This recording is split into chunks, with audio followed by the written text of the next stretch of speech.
नमस्कार दोस्तों, मैं रमनजीत एक बार फिर आपका स्वागत करता हूं आपका अपने YouTube चैनल ऑनलाइन क्लासरूम में।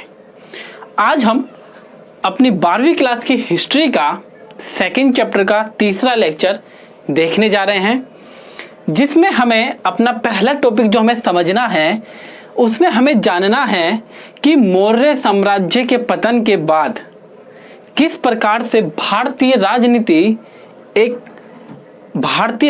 व्यवस्था, भारतीय आर्थिक व्यवस्था एक बदलाव की लहर से होकर गुजरती है। जिसमें हमें एक टॉपिक को समझना है राजनीतिक व्यवस्था के संदर्भ में।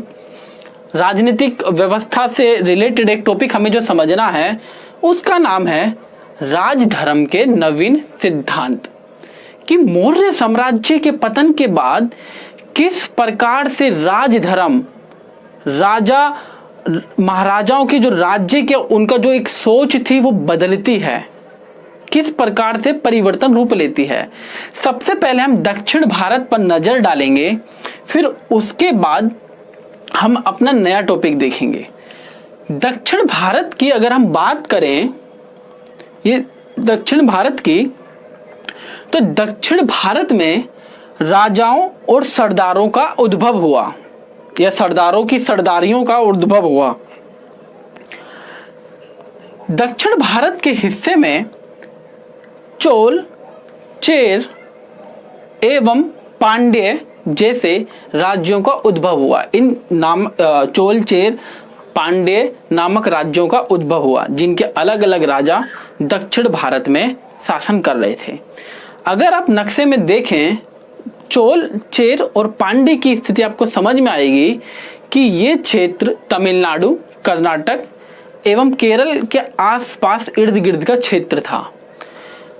इन राज्यों की सरदारियों के बारे में जो हमें जानकारी मिलती है उसके स्रोत क्या हैं, किस आधार पर इतिहासकार दक्षिण के चोल, चेर व पांड्य राज्यों के बारे में बात करते हैं। दरअसल जैसे संस्कृत हमारा एक साहित्य है, उसी प्रकार से दक्षिण भारत में तमिल भाषा में लिखा हुआ एक साहित्य है, एक साहित्यिक रचना है, एक किताब है, संगम साहित्य। ये कविताओं का संकलन है, कविताएं लिखी हैं और इन कविताओं में राजनीतिक, आर्थिक एवं सामाजिक और साथ साथ में धार्मिक व्यवस्थाओं के बारे में बात की गई है। उसकी झलकियां हमें दिखलाई देती हैं। अगर हम दक्षिण भारत को नीचे छोड़कर अगर हम दक्कन भारत की ओर जाएं, जो बीच का एरिया है, वहां पर सातवाहन और शक राज्यों का उद्भव होता है, जो 200 ईसा पूर्व से लेके लगभग 200 ईस्वी तक ये चलते हैं। सातवाहन और शक ये एक राज्य थे, जैसे मौर्य साम्राज्य था और चोल, चेर साम्राज्य थे या राज्य थे, सरदारियां थी, उसी प्रकार से सातवाहन और शक राज्य थे। ये अपने अपने क्षेत्र में शासन चला रहे थे। पहले सातवाहन फिर शक, फिर दोनों का एक टाइम पर भी शासन चलता है। सातवाहन और जो शक राज्य थे, उनकी समृद्धि, उनकी आर्थिक समृद्धि, उनकी राजनीतिक समृद्धि का सबसे बड़ा कारण था वहां पर व्यापारिक गतिविधियों का बड़े पैमाने पर संचालन होना। और व्यापार जो होता था वो व्यापारिक मार्गों से, सड़कों से होकर गुजरता था। चोल, चेर और सातवाहन और शक जैसे राज्य इन व्यापारिक मार्गों पर अपनी सरकार, अपने राज्य की ओर से टैक्स लगाया करते थे और राजस्व उगाया करते थे। यदि आप नक्शे में देखें तो आपको सातवाहन और शक राज्यों की स्थिति का पता चलेगा।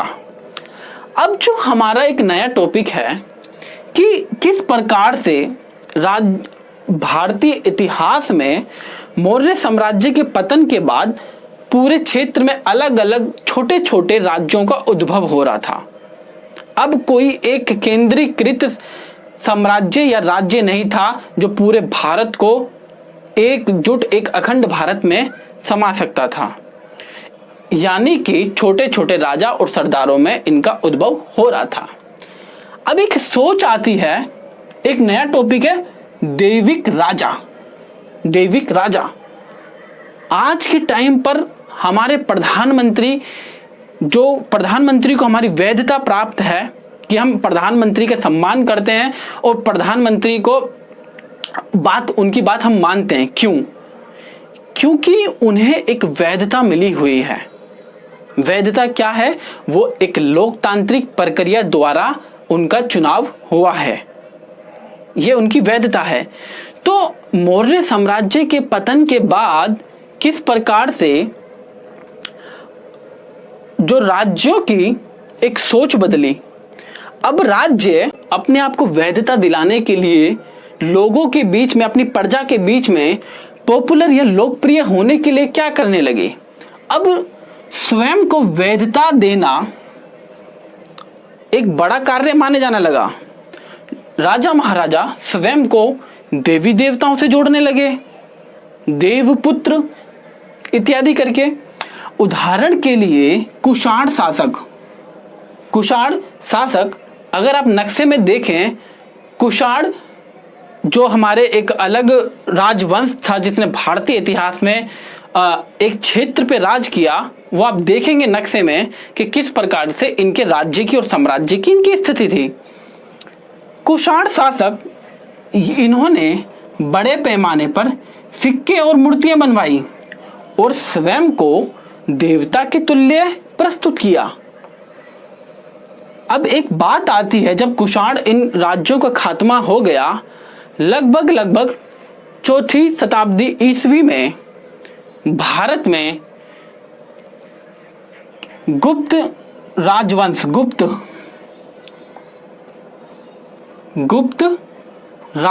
का उद्भव होता है। जैसे मौर्य राजवंश का उद्भव हुआ और गुप्त राजवंश का भी उद्भव होता है, साक्ष्य मिलते हैं इसके। ये जो राज्य था बड़े स्तर पर फैला हुआ, बड़े क्षेत्र में फैला हुआ राज्य था, लेकिन इसकी खास बात क्या थी? ये अपने सामंतों पर निर्भर था। जैसे कि अगर हम लें कि ये एक गुप्त साम्राज्य है और यहाँ पर इनका राजा विराजमान है, यहाँ पर इनका राजा रहता है। अब क्या करा कि यहाँ पर एक अलग टुकड़े बन गए राज्यों के। अब ये राजा बोलने लगा, ये टुकड़ा यहाँ का एक अलग राजा बन गया, यहाँ का एक अलग राजा बन गया, यहाँ का एक अलग राजा बन गया और इस क्षेत्र का एक अलग राजा बन गया। अब गुप्त साम्राज्य के राजा कहते हैं कि आपको हमारा संरक्षण ग्रहण करना पड़ेगा। आप अपने क्षेत्र में आजाद रहिए, कोई दिक्कत नहीं है हमें, आप शासन करिए, लेकिन आपको टाइम पर हमें टैक्स देना पड़ेगा और हमें उपहार देने पड़ेंगे, और जब जरूरत होगी तो आपको सेना भी हमें उपलब्ध करवानी पड़ेगी। तो एक प्रकार से जो ये मुख्य राजा और यहाँ के छोटे छोटे राजा, जो कि एक प्रकार से सामंत, इनको कहते हैं सामंत। तो ये सामंतों पर, ये गुप्त साम्राज्य सामंतों पर निर्भर था। गुप्त साम्राज्य, गुप्त राजवंश के बारे में जो हमें जानकारी मिलती है वो अभिलेख, सिक्के, मूर्तियां और साहित्य से, ऐतिहासिक रचनाओं से गुप्त साम्राज्य के बारे में जानकारी हमें हासिल मिलती है, जानकारी प्राप्त होती है। यदि आप नक्शे में देखें तो आपको पता चलेगा कि गुप्त साम्राज्य किस प्रकार से बड़े क्षेत्र में फैला हुआ था। तो इस प्रकार से एक जो हमारा इस चैप्टर का एक छोटा सा टॉपिक था, राजधर्म के नवीन सिद्धांत, जिसमें हमने जाना दक्षिण के राजा और सरदार और दैविक राजा की स्थिति। ये ज्यादा इंपॉर्टेंट नहीं है, यहाँ से क्वेश्चन बहुत कम आता है, लेकिन इसे समझना बहुत ज्यादा जरूरी है। हमारे जो सेकंड चैप्टर का जो नया टॉपिक है उसका नाम है बदलता हुआ देहात। देहात मतलब गांव।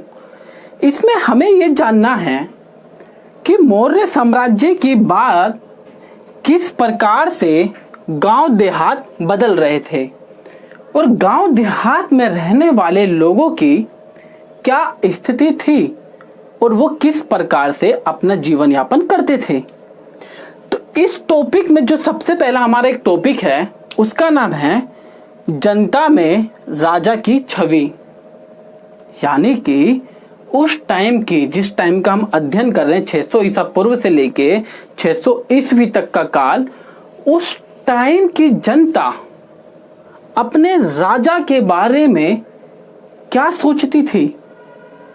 क्या वो राय रखती थी कि हमारा राजा भला है, बुरा है, कैसा है?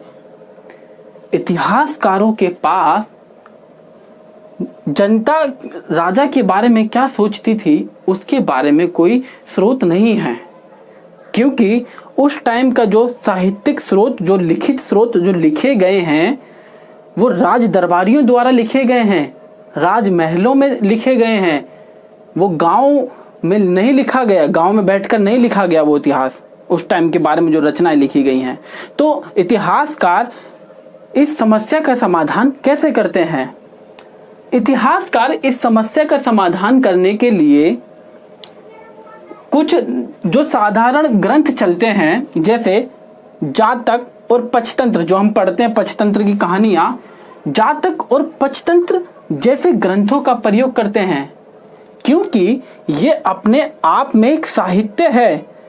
साहित्य मतलब कि निबंध, कहानी, कुछ भी हो गया, शायरी, कविता। और साहित्य क्या होता है? समाज का दर्पण। मतलब कि साहित्य में, फिल्म में, सिनेमा में, कहानियों में, शायरियों में, निबंध में, आलोचना में वही चीज दिखाई जाती है जो समाज में चल रहा होता है। यानी कि अगर हम कोई मूवी लें, सिनेमा लें, और सिनेमा हमें बताएगा कि उनका समाज में क्या चल रहा है, किसी समाज में क्या चल रहा है और समाज के लोग क्या देखना चाहते हैं, वो समाज की स्थिति के बारे में बताएगा। अगर मैं कोई उपन्यास लिख रहा हूं तो हो सकता है कि वो काल्पनिक हो, बहुत हद तक हो सकता है, लेकिन ऐसा कोई मैं सत्य घटना पर या फिर किसी भी प्रकार का उपन्यास लिख रहा हूं तो वो बताएगा कि समाज में क्या स्थिति चल रही है। क्योंकि मैं उपन्यास लिखता हूं तो हो सकता है कि मैं ऐसे बच्चे का उपन्यास लिखूं जिसमें वो बच्चा झुग्गी झोपड़ियों में रहता है, उसके मम्मी पापा अच्छे से उनकी परवरिश नहीं कर पाते, लेकिन उसके बावजूद वो संघर्ष करके पढ़ाई करता है। तो ये एक उपन्यास में लिखा गई जीवनी है। इससे हमें कैसे पता चला कि वो समाज में क्या चल रहा है? पता चला कि समाज में गरीबी स्थित है और संघर्ष के साथ जीवन यापन चल रहा है। तो यही चीज है, जातक और पंचतंत्र जैसे ग्रंथों का प्रयोग करके इतिहासकार पता लगाते हैं कि आखिर जनता में राजा की क्या छवि है। उसी एक इम्पोर्टेंट टॉपिक है, क्वेश्चन बनता है, गणतिन्दु जातक कथा से किस प्रकार से इतिहासकार जनता में राजा की छवि के बारे में जानकारी हासिल करते हैं। गणतिन्दु जातक कथा एक कहानी पर आधारित है, वो एक राज्य पर आधारित है, जिस राज्य की जनता, यहाँ तक कि जानवर भी उस राजा के भ्रष्टाचार और शोषण से तंग आ गए थे।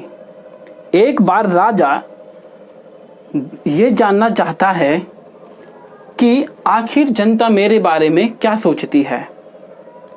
इसके बाद वो अपना भेष बदलकर जनता के बीच में जाता है। उसे तब पता चलता है कि जनता राजा के बारे में और उसके प्रशासन के बारे में बहुत खराब राय रखती है। जनता बताती है कि रात को तो हमें डकैत चोर लूटते हैं, लेकिन दिन में राज्य का प्रशासन कर के माध्यम से बड़ा करके कर टैक्स लगा करके हमें लूटता है। तो ये एक स्थिति के बारे में बताया गया है कि किस प्रकार से जनता में राजा की छवि थी। ये एक बात निकल के आती है साहित्य के माध्यम से। और कई बार तो गणतिन्दु जातक कथा के हिसाब से ही कि जब जनता के ऊपर कर का बोझ, टैक्स का बोझ, वजन ज़्यादा हो जाता था तो जनता अपना राज्य छोड़कर भाग जाती थी। यानी कि इस बात और निकल के आती है कि जनता में एक प्रकार की विद्रोह शक्ति भी उपस्थित थी। तो ये हमारा अभी का ये टॉपिक था।